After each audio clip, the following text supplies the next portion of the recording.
Hai teman-teman, kami dari kelompok Land Reform. Di sini kami akan menjelaskan mengenai reforma agraria. Di Indonesia, gerakan Land Reform sebelum tahun 1960 tidak pernah terdengar. Ini bukan berarti bahwa di Indonesia petani telah mendapatkan hak-hak secara layak sebagaimana halnya warga negara lain. Konflik di sektor agraria di Indonesia termasuk cukup tinggi.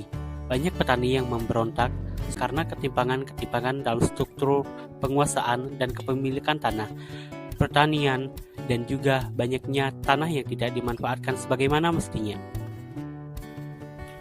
Menurut Peraturan Presiden Nomor 86 Tahun 2018 tentang reforma agraria, tepatnya pada pasal 1, angka 1, bahwa reforma agraria adalah penataan kembali struktur penguasaan, pemilikan, penggunaan, dan pemanfaatan tanah yang lebih berkeadilan melalui penataan aset dan disertai dengan penataan akses untuk kemakmuran rakyat Indonesia. Tujuan dari land reform itu sendiri antara lain yang pertama, mengurangi ketimpangan penguasaan dan pemilikan tanah, yang kedua, menciptakan sumber kemakmuran dan kesejahteraan masyarakat, yang ketiga, mengurangi kemiskinan dan menciptakan lapangan kerja, yang keempat, meningkatkan ketahanan pangan, dan yang kelima, menyelesaikan konflik agraria. Perjalanan reforma agraria dari masa ke masa. Yang pertama, Soekarno mengawali reforma agraria, berhasil membangun infrastruktur hukum agraria nasional dan penghentian praktik atas hukum agraria kolonial. Yang kedua, Soeharto, kebijakan arah dan strategi reforma agraria terhadap distribusi kawasan hutan dengan metode transmigrasi.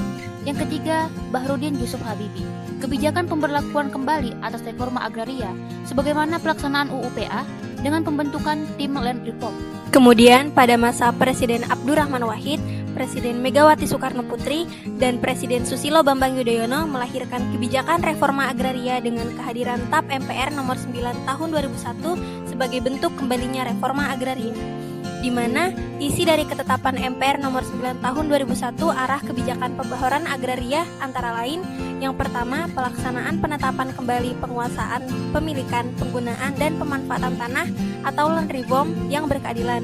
Yang kedua, menyelenggarakan pendataan pertanahan melalui inventarisasi dan registrasi P4T secara komprehensif dan sistematis. Yang ketiga, menyelesaikan konflik-konflik yang berkenaan dengan sumber daya agraria. Yang keempat, memperkuat kelembagaan dan kewenangan. Dan yang terakhir, mengupayakan pembiayaan dalam melaksanakan program pembaharuan agraria dan penyelesaian konflik-konflik sumber daya agraria.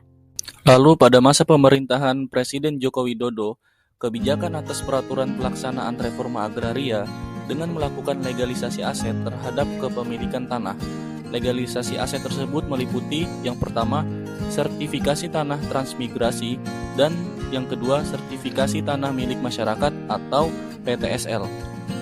Sumber tanah objek reforma agraria meliputi 1.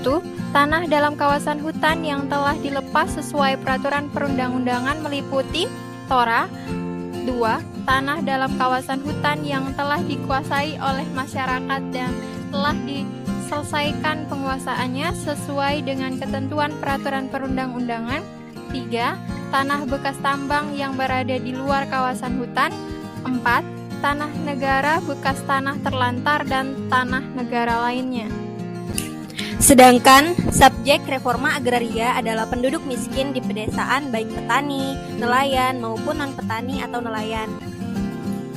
Faktor utama yang dapat menimbulkan terjadinya konflik agraria antara lain, yang pertama, terdapat ketimpangan struktur penguasaan tanah yang dalam implementasinya ketidakadilan dalam pemenuhan hak dasar manusia. Yang kedua, didukung regulasi peraturan perundang-undang yang kurang menjamin perlindungan hak-hak masyarakat. Yang ketiga, kebijakan-kebijakan dalam pengaturan penguasaan, pemilikan, penggunaan, pemanfaatan tanah yang tidak mencerminkan kebijakan penggunaan. Dan yang keempat, pemanfaatan yang hanya mementingkan golongan masyarakat tertentu.